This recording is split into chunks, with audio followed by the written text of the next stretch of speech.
Supondremos que el río era azulejo entonces, como oriundo del cielo.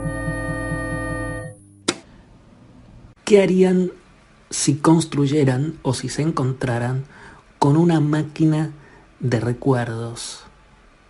Más que una máquina de recuerdos, tal vez aludir una máquina de recuerdos es aludir una máquina del tiempo, dado que tiempo y recuerdo eventualmente son sinónimos. De esto tal vez no trate, o no únicamente trate, La hierba roja, pero es el gran tema de la novela de Boris Vian. Tal vez recuerden a Boris Vian como el escritor maldito de la literatura francesa de la primera mitad del siglo XX, continuando, si se quiere, la tradición tenebrista, malditista de Baudelaire, aquel que se hiciera especialmente célebre por las flores del mal y que celebraba la sífilis como una especie de bendición, tal vez continuando esa prosa infernal de William Blake, o si se quiere incluso de Dante Alighieri, tal vez el padre del malditismo, esas atmósferas densas, esas atmósferas nocturnas y eventualmente peligrosas que aluden todos estos escritores que mencioné. Sin embargo, Boris Vian en este libro, que escribe en 1950, se porta bien, parece un niño bueno, parece una persona que no está inmersa del todo, por lo menos, en esta corriente del malditismo, de hacer pasar por bello aquello que en otro tiempo la literatura hubiera condenado. ¿Saben ustedes que al hilo del malditismo y al hilo de esta conducta ética de la fealdad, tiene problemas para sobrevivir, para sobrevivir bien, quiero decir? Porque, como sabemos de sobra, lo que hoy es inhumano, mañana será moral, y al revés, lo que en otro tiempo fue inmoral, hoy será absolutamente moral. Por ende, es muy difícil sobrevivir bien al impacto, a la sorpresa, a la lujuria, ¿no? A veces uno, por ejemplo, lee El Marqués de Sade y entre las prácticas que entonces eran consideradas sádicas y que servían para impresionar a las buenas señores y los buenos señores, y eventualmente a clérigos, a abogados, a notarios, incluso a boticarios, hoy uno lee esas prácticas sexuales y algunas no solo no son terribles, sino que además son, casi diríamos, cotidianas, ¿no? O por lo menos aceptadas no bajo el término de prácticas inusuales, sino más bien de prácticas eventualmente usuales. Ese es el problema del malditismo. Baudelaire, escribiendo La belleza de la sífilis en el siglo XIX, era considerado un poeta maldito. Hoy no solo no es maldito, sino que además incluso es compasivo, ¿no? Se da vuelta en la rueda de la vida. Un día estás arriba, otro día estás abajo. Bueno, un día sos maldito y el otro día sos correcto. Boris Vian, volviendo a Boris Vian, que es el autor que nos convoca hoy, era un escritor incorrecto. Uno lo lee hoy y esa incorrección no sobrevive de las mejores formas, pero aún así es un escritor que vale la pena leer. Escribió La hierba roja en 1950. ¿De qué trata La hierba roja? Ya el título nos invita a pensar dos cosas. Una, la importancia de los colores. Es una novela muy colorida, está llena de imágenes. Si hay algún dramaturgo o algún actor escuchando este audio, es una novela muy fácil de escenificar. Es casi una obra de teatro por la importancia de los diálogos, por la casi exclusiva manera de narrar a través de los diálogos, pero también es cierto que es una novela muy escénica, que está muy presente con colores y que está muy presente con sonidos y con desplazamientos. Es una novela que se desplaza extraordinariamente y donde hay movimiento en todo momento. ¿Qué otras cosas nos refiere el título La hierba roja? Bueno, vamos a adentrarnos definitivamente al libro. Hay dos señores, Lazuli y Wolf. Recuerden estos nombres: Wolf, lobo en alemán; Lazuli, de ese zafiro, lapislázuli, ¿no?, que por otra parte es uno de los anillos predilectos de los masones. Estos dos señores se embarcan en la tarea de construir una máquina de recordar. Esa máquina de recordar tiene una anatomía difusa, nunca está del todo desarrollada. No sabemos bien cómo es esa máquina, no sabemos bien qué piezas la componen. Sabemos que tiene un motor que parece de motocicleta, y que tiene también una especie de cadena o de largas cadenas que funcionan como una especie de sistema de poleas. Algo de eso sabemos. Sabemos que es bastante ruidosa, pero que sabe encontrar la calma en un determinado momento. Y también sabemos que le cuesta arrancar, que uno la enciende y esos rodamientos y ese sistema que a uno se le antoja muy complejo tiene dificultades para encontrar la actividad, pero una vez la encuentra ya está disponible para entrar en funciones. Una máquina de recordar, no una máquina del tiempo, aunque parecen sinónimas estas palabras. Esa máquina está en un pequeño cuadrilátero en el fondo de una casa, reposando sobre una hierba roja. Por eso el título del libro. Se entregan a esta tarea. Estos señores trabajan con unos overoles. En la traducción de Bruguera dice monos, ¿no? Bueno, overol, ¿no? Ustedes saben que la etimología de la palabra overall es overall, ¿no? Todo como todo completo, ¿no? Bien. Y con esos trajes celestes que son tan lindos. Y están, terminándola. Ya la novela arranca de esa manera. Están terminándola, están perfeccionándola. Y están emocionados con sus mujeres, Folabril y Lil, por ver terminada una obra a la que dedicaron, no sabemos cuánto, pero sabemos que dedicaron buena parte de su vida. Uno es ingeniero, el otro está solamente interesado por la cuestión, si se quiere, espiritual de esta máquina, y hacia esa empresa se entregan. Por supuesto, el lector sabe que, como dice aquella vieja canción de los salseros panameños o colombianos, con los santos no se juega. Tienes que hacerte una limpieza, no se nombra en vano lo superior. Uno sabe que emprender esta máquina supone un riesgo. El lector ya lo sabe, está anoticiado por tanta literatura predecesora a La hierba roja de Boris Vian, que nos anuncia, que nos asegura incluso, si es que la literatura puede asegurar algo, pero casi uno diría que la literatura antecesora nos asegura que con lo superior, con lo divino, con el pasado, no se juega, que ingresar por una máquina de recuerdos puede ser una experiencia fatal. Si quieren, retiro la palabra fatal y digo la palabra traumática. También puede ser una experiencia traumática.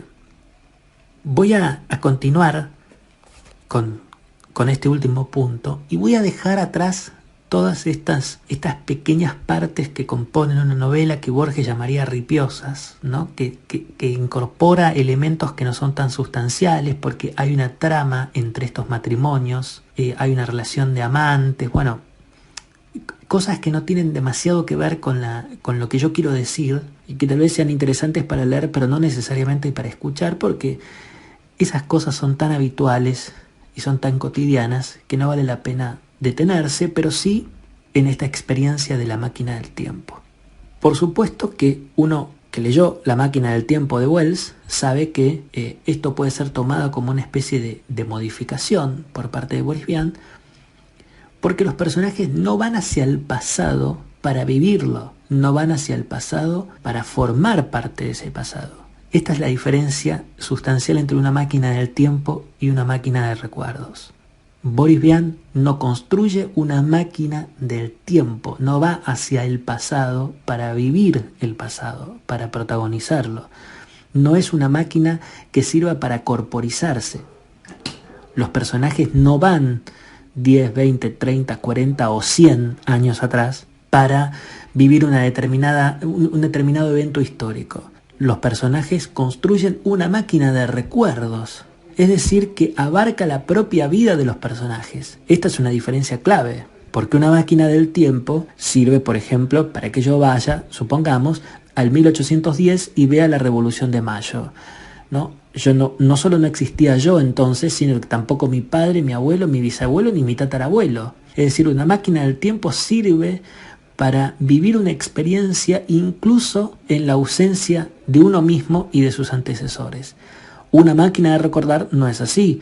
Yo no puedo recordar algo que no haya formado parte de mi vida. Por tanto, solo puedo remontarme, en mi caso, que tengo 33 años, como mucho 33 años atrás. Es decir, que esa es una diferencia importante, es una diferencia que hay que tomar en cuenta cuando uno habla de una máquina de recuerdos. Y por otro lado, y esto también es lo clave, una máquina del tiempo, ¿cuál es la diferencia? Que si uno va hacia allí, uno se encuentra con un hecho de verdad. Subrayo la palabra verdad con todas sus contradicciones y con todas sus aristas que pueden servir para la polémica más que para el acuerdo, pero uno se remonta entonces a esos hechos y los vive tal y como fueron. Eso es una máquina del tiempo. La gracia de la máquina del tiempo es justamente esa, que anula las interpretaciones, no va hacia una interpretación. Por el contrario, una máquina de recuerdos no está atada a la verdad, porque Boris Vian escribe, y ya uno como lector intuye, que lo que se recuerda, y esto es lo central, lo que se recuerda no siempre es lo verdadero. El recuerdo está contaminado por omisiones, por falsedades, por suposiciones y por algo más, por pequeñas invenciones de la personalidad del presente.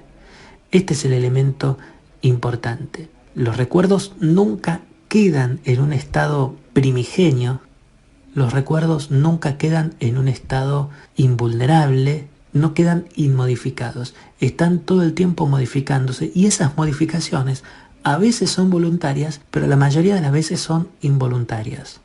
Las invenciones forman parte incluso de cómo nosotros cambiamos con nuestra personalidad y al cambiar nuestra percepción alteramos los recuerdos del pasado. Entonces tal vez algo que nos resultaba traumático o algo que nos resultaba desagradable, cambiando la perspectiva a través de cambios en el presente, cambiamos por tanto el pasado. Por eso es tan polémico cuando se alude en la escena pública, en la arena pública, sea política, sea literaria, sea artística o lo que fuere, el valor de la memoria, cuando en realidad la memoria es lo más quebradizo, lo más libérrimo y si se quiere lo más creativo que uno tiene. ¿Qué es la memoria? ¿Estamos tan seguros de lo que recordamos? ¿Lo que recordamos es lo que recordamos o es lo que inventamos? ¿Todo recuerdo no es el producto de una invención? Este elemento es clave porque los personajes se introducen en esa máquina, hay como una especie de trance y en ese trance los personajes van recordando cosas de su vida y van modificándola y van sacando conclusiones al respecto que no tenían previstas. Hay uno con cierta malicia podría decir que en parte y solo en parte la máquina de recordar es una especie de sesión psicoanalítica, ¿no? Porque hay un caso, por ejemplo, que es medio cómico, a mí me resultó medio cómico por lo menos, y medio triste también, medio patético, que uno de los personajes, no voy a decirlo porque tal vez para ustedes sea importante descubrir las cosas por sí solos, entonces no voy a advertir quién. Uno de los personajes, nombré 4 igualmente, queda en uno de esos 4, ¿no? En Lille, en Folabril, en Wolf o en Lazuli, uno de esos 4, se monta a la máquina de recordar. Qué lindo título, ¿no? También, la máquina de recordar, la máquina de recuerdos. Y viaja hacia la infancia, un chico o una chica un niño o una niña rolliza con las mejillas coloradas, ¿no? Bebiendo leche, creo, o una bebida así, una bebida de infancia. Es un recuerdo correcto, ¿eh? En un picnic con los padres en las afueras de la ciudad. Es muy importante en este libro la naturaleza, y entonces está con los padres en una especie de picnic armado por los padres, y recuerda este personaje que a él como chico le daba vergüenza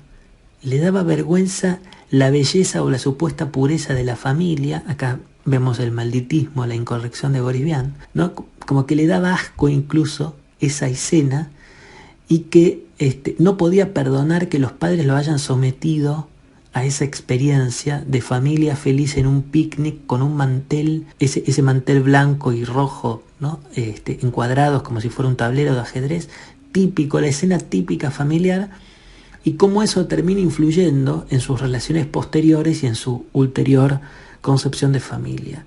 Y ahí uno se pregunta si la máquina de recuerdos no es una especie de alter ego de Sigmund Freud, y está hablando del psicoanálisis, ¿no? Tan de moda además en la Francia de 1950, 40, 60, ¿no? Tan de estudiante de mayo francés, y uno se pregunta si finalmente no es una especie de homenaje o de burla, no lo sabemos bien. La máquina de recuerdos servía para recordar y termina odiando a los padres, ¿no? Hay un viejo chiste, no sé si es muy gracioso, pero pretende ser un chiste, que es un señor que entra a terapia porque no puede dormir y sale odiando a los padres, ¿no? Bueno, algo de eso hay. Para los que estén en contra del psicoanálisis, puede ser un libro que pueden usarlo a su favor. Y por supuesto, también tiene otras perlas, porque en este viaje de recuerdos también era obvio, por eso repito lo que decía al principio de este audio, que lo que hoy es maldito, mañana será moral, y lo que hoy es moral, mañana será inmoral. Es decir, Boris Vian ataca a las instituciones que entonces eran intocables, y hoy, que han sido tan manoseadas, no nos sorprende.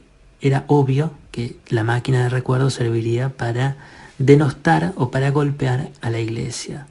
Y efectivamente, en esos recuerdos, viaja hacia esas jornadas de catecismo, de descubrimiento de Dios, y hace una crítica feroz hacia los curas, los seminaristas, la religión, la Iglesia, la fe. Y dice una frase que es digna de ser destacada cuando recuerda a un padre que estaba dándole un sermonazo de esos insoportables, con todo respeto a los religiosos que estén escuchando esto, pero digo, esos sermones que aún a los creyentes les resultan tediosos porque son gravosos y porque son demasiado largos y demasiado densos no en un sentido despectivo, sino hay tanto por escuchar y hay tanto por decodificar que uno se pierde. Y en un momento un personaje dice: Dios es enemigo del rendimiento. Gran frase incluso para estar en desacuerdo. Son esas frases que a uno les gusta tanto si está de acuerdo como si está en desacuerdo. Dios es enemigo del rendimiento. Si Dios perdona todo, ¿qué mérito tiene o qué importancia tiene hacer las cosas bien? ¿Qué diferencia hay para Dios entre una persona que rinde bien y que rinde mal? Dios es enemigo del rendimiento. Bueno, muy lindo, la verdad que muy lindo. Bueno, debo reconocer también, y esto ya es a título personal, bueno, todo es un poco a título personal, pero esto fundamentalmente, debo reconocer que tal vez el libro, al formar parte de una especie de escena de teatro, al ser Boris Vian un escritor pictórico, ¿no?, que relata muy bien escenas, relata muy bien escenas y escenarios, es un libro que se mueve mucho, hay mucho movimiento, mucho diálogo, por eso decía que es un libro teatral, a pesar de que no es una obra de teatro. Uno podría pensar que tal vez el libro tenga un defecto. ¿Qué supone el defecto? Ustedes saben que hay como una gran dicotomía en la literatura, que es la siguiente. La voy a simplificar. Diríamos que la dicotomía es la siguiente. Supongamos que uno está escribiendo un texto ¿Qué es mejor, contar o sugerir? Esta es una dicotomía típica de un escritor y, si se quiere, de algún tipo de lector. ¿Qué es más importante? Que el escritor sugiera un determinado acto, un determinado hecho, un determinado pensamiento que no termine de concluir las cosas del todo, incluso diría que no termine de comprenderlas, o un escritor directo, punzante, un escritor que se mete de lleno en los temas y que parece comprenderlos, o que por lo menos nos da esa idea de que pareciera comprenderlos. Cuando un escritor escribe sobre algo, ese escritor tiene que hacerlo de manera que no queden dudas o tiene que hacerlo de manera que al lector le siembre todavía más dudas. Esa es la pregunta que uno tiene que hacerse como escritor, si está escribiendo el texto, o como lector. Puestos en esta dicotomía, ahí como lector yo debo reconocer que prefiero los autores que sugieren más que los autores que afirman. Por ejemplo, entre Hemingway y Faulkner, yo elijo a Faulkner y no a Hemingway. Ustedes saben que Borges decía sobre Hemingway, se suicidó Hemingway o lo mató la última esposa, nunca lo sabremos, tampoco nos importa tanto, pero Borges decía con absoluta malicia, con la malicia de la que era capaz Borges, y tal vez solo Borges, decía: Hemingway se suicidó cuando se dio cuenta que no sabía escribir. Muy fuerte, pobre Hemingway, el cubano Hemingway. Pero bueno, decía, la dicotomía clásica de los escritores que ponen las tripas arriba de la mesa, que cuentan todo y que llegan a un punto, que están direccionados, o esos escritores que abren y abren y abren y abren y nunca cierran, y uno nunca sabe bien si el escritor está seguro o no está seguro. Bueno, las dicotomías son millones, pero a lo que quiero referirme es a esto. Yo pensaba que La hierba roja de Boris Vian, cuando estaba la máquina de recuerdos haciéndose en las primeras páginas, medio terminándose, medio concluyendo, yo pensé, una de dos: o nos metemos de lleno en el mecanismo de la máquina y nos metemos uno por uno en los recuerdos, y este libro cae en la anécdota, ¿sí? Cae en el catálogo de recuerdos que una persona puede tener. O, punto 2, nunca queda del todo claro si la máquina es útil, si la máquina es práctica, si la máquina sirve, y si los recuerdos son una especie de nebulosa, de gran artificio, de gran confusión, que nunca se termina a saber dónde arranca el recuerdo y dónde termina el recuerdo, o todavía mejor, no sabremos jamás si estamos recordando, o si estamos imaginando, o si estamos soñando, o si estamos viviendo la realidad. Esas eran las dos escenas, o las dos alternativas que yo me figuraba y yo deseé para mis adentros. Ojalá sea la segunda alternativa, que nunca sepamos si efectivamente los personajes se montan a la máquina o no, si esa máquina funciona o no, y si esos recuerdos son recuerdos o son invenciones. Para mi disgusto ocurre la primera alternativa. Los recuerdos son recuerdos muy vívidos, los recuerdos están perfectamente anatomizados, dejan una especie de enseñanza, y el personaje o los personajes que usan la máquina, que por otro lado funciona muy bien, saben perfectamente qué están recordando y encuentran significado de lo que recuerdan. Este también es el elemento. Usan la máquina, llegan al recuerdo, recuerdan perfectamente bien y sacan conclusiones. Y yo pensé, qué pena que haya elegido este camino Boris Vian, porque yo me imaginé yo mismo montando esa máquina de recuerdos, remontándome a recuerdos muy dolorosos en mi caso, y muy felices también, ¿por qué no?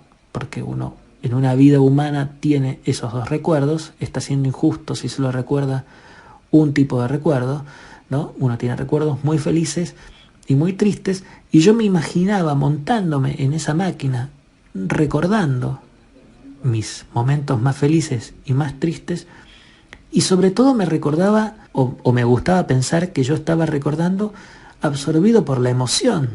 Y es muy difícil, estando emocionado, poder discernir, poder especular, poder ser escéptico. Esto me parece importante, ¿no? Los personajes de Boris Vian están demasiado conscientes y sacan conclusiones, y yo me preguntaba cómo se puede estar tan escéptico frente a una máquina de recuerdos.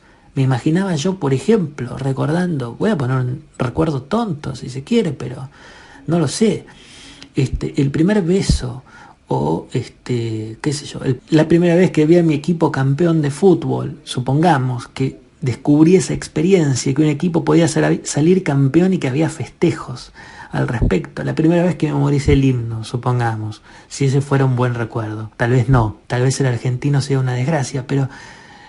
Y los recuerdos tristes no vale la pena ni siquiera mencionarlos, pero son todavía más claros. Y digo, está tan claro qué puede sentir uno recordándolos. Está tan claro eso. Es tan fácil establecer una anatomía y diseccionarlo como una especie de anatomista, ¿no? ¿Qué significa un recuerdo? ¿Qué vale ese recuerdo? La precisión de ese recuerdo. Es decir, hay un problema literario que no está del todo abordado en el libro, porque además ocurre otra cosa. Los personajes frente a estos recuerdos no desarrollan una determinada emoción. Hay algo de juguete en esta máquina. Van, recuerdan, sacan conclusiones y vuelven. Y no pareciera haber, o por lo menos no está tan desarrollado, una especie de residuo emocional respecto de esa experiencia. Es un libro que en ese sentido se queda corto. Es un libro, y no quiero ser, por supuesto, cruel en esto, la idea es una idea muy buena, ¿no? Establecer la diferencia entre máquina del tiempo y máquina de recuerdos es una muy buena idea, vale la pena leerlo. Pero es un libro, por ejemplo, que cae en la anécdota. Recuerda el día del catecismo, recuerda el día del picnic con los padres, recuerda el día... Es decir, recuerda momentos muy esporádicos y sencillamente, repito, cae en la anécdota. No hay un desarrollo de los hechos desde el punto de vista, si se quiere, y no me quiero poner suntuoso, pero metafísico, por ejemplo. Es más bien un tipo de recuerdo muy puntual, muy lúdico en un punto, de cómo ir a jugar a remover el pasado, y nos quedamos solo en esa experiencia. Está bien que, volviendo otra vez al inicio, Boris Vian es un escritor incorrecto, es un escritor maldito, y tal vez hubiera querido, esto estoy especulándolo, tal vez hubiera querido evadirse o no incorporarse, por lo menos, de lleno a la emoción o a la reflexión. Hubiera pretendido tal vez escribir un texto que no sea ni demagógico ni tampoco intelectualoide. Entonces presentó la idea y la dejó correr. Tal vez sea un acierto de Boris Vian que yo no logro ver, pero hubiera preferido un libro que no caiga en la anécdota y que sugiera mucho más de lo que propone. Uno se le antoja además que es un libro autoficcionado, digamos, está ficcionando sobre la propia vida de Boris Vian. Bien, esto es La hierba roja del gran Boris Vian, del que podríamos hablar muchísimo más porque fue un autor que, si bien no fue del todo prolífico, y yo no sé cuántas personas hoy leen a Boris Vian, al sensible, al fragilón Boris Vian, lo digo con palabras laudatorias, estamos muy de acuerdo y adoramos a las personas frágiles y a las personas sensibles.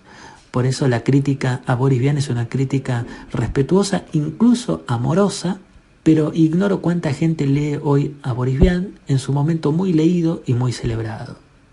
Recomiendo, en cualquier caso, leer este libro, que es un libro relativamente breve, creo que no excede las 180 páginas, y que tiene además una lectura muy ágil y muy divertida, muy entretenida.